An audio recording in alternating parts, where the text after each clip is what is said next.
Hello বন্ধুরা, welcome to my channel. এখন কথা বলবো মোহনবাগানের ম্যাচ নিয়ে, যেখানে বিশাল হাতে ডুরান্ড সেমিতে বাগান 6 গোলের ম্যাচে সাডেন ডেথে জিতে মঙ্গলের যুবভারতীতে কামিন্সরা। একটি নয়, দুটি নয়, ছটি গোল। শুক্রবার জামশেদপুরে মোহনবাগান বনাম পাঞ্জাব ম্যাচ এতটাই নাটকীয়তায় ভরা থাকলো, গোল আর পাল্টা গোলের শেষে জয়ী হলো শেষ পর্যন্ত মোহনবাগান।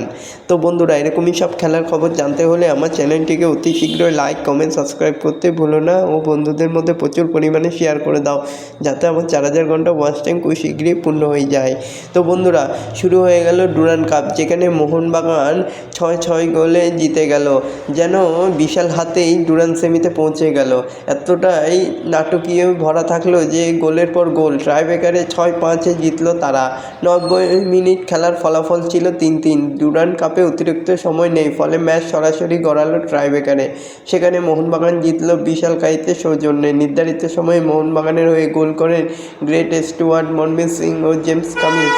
ট্রাইব্রেকারের প্রথম দিক থেকে পরপর ভুল দিক কাঁপাচ্ছিল মোহনবাগানের গোলকিপার বিশাল, কিন্তু শেষ দুটি শট বাঁচালেন তিনি, আর তাতেই ম্যাচ জিতল মোহনবাগান। প্রথম শট পোস্টে মারেন কামিন্স, গোল করেন পাঞ্জাবের বিনীত। এরপরে দিমিত্রি স্টুয়ার্ট ও সুভাশিস বসু এবং টম অলড্রেড ও পাঞ্জাবের হয়ে ধনচন্দ্রের শট বাঁচিয়ে দেন বিশাল। তো যাই হোক, শেষ পর্যন্ত মোহনবাগান জিতে গেল। এরকমই সব খেলার খবর প্রতিদিন জানতে হলে আমার চ্যানেলটিকে অতি শীঘ্রই লাইক, কমেন্ট, সাবস্ক্রাইব করতে ভুলো না ও বন্ধুদের মধ্যে প্রচুর পরিমাণে শেয়ার করে দাও, যাতে আমার 4000 ঘন্টা ওয়াচ টাইম খুব শীঘ্রই পূর্ণ হয়ে যায়। ধন্যবাদ সবাইকে।